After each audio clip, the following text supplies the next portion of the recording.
je veux faire passer plusieurs messages.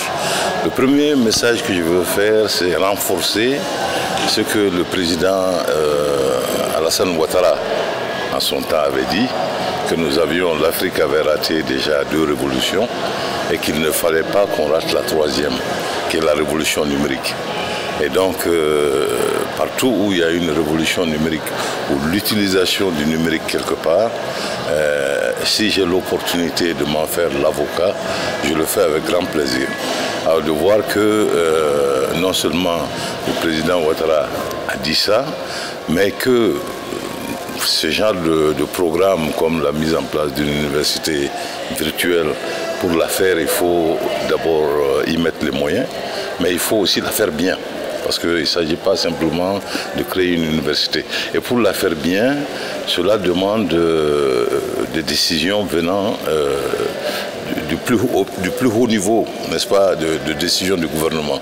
Donc tout ça fait que je veux renforcer cela et porter ça à l'attention des gens.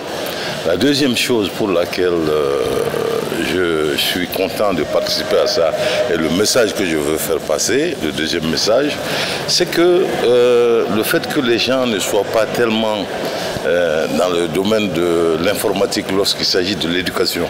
On est plutôt habitué à aller s'asseoir dans une classe qui est construite avec des briques et du ciment.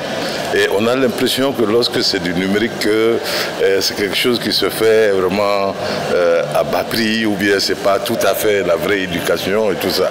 Mais imaginez seulement, même les transactions bancaires que vous faites aujourd'hui avec vos téléphones numériques sont beaucoup plus efficaces et beaucoup plus efficients que si vous voulez faire le même transfert en allant à votre banque.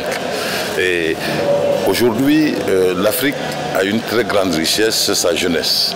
Nous avons plus de 50% de la population africaine à moins de 25 ans. Et cette génération a besoin d'être éduquée et a besoin d'avoir accès à l'éducation vraiment la meilleure au monde. Et ce qui peut nous donner ça immédiatement, c'est l'éducation à travers l'utilisation de ces outils.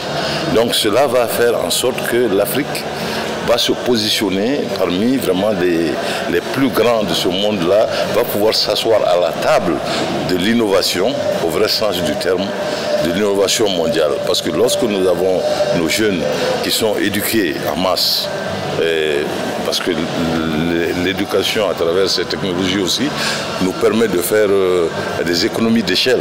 C'est-à-dire que le même système que nous mettons en place pour éduquer 1000 peut être utilisé pour en éduquer 10 000 sans pour autant que la qualité en souffre. Donc c'est tout ça qui fait que l'université virtuelle est quelque chose qu'il faut soutenir. En tout cas, lorsque Madame la ministre et lorsque le directeur général de cette université m'ont demandé d'être là comme leur invité spécial, j'ai sauté sur l'occasion parce que c'est un rêve qui devient réalité. Souvenez-vous qu'il y a seulement quelques années, c'est moi qui étais aux commandes de l'université virtuelle africaine, qui est la première université virtuelle jamais créée en Afrique. Et donc, je trouve que ça, c'est vraiment quelque chose qui arrive à point nommé.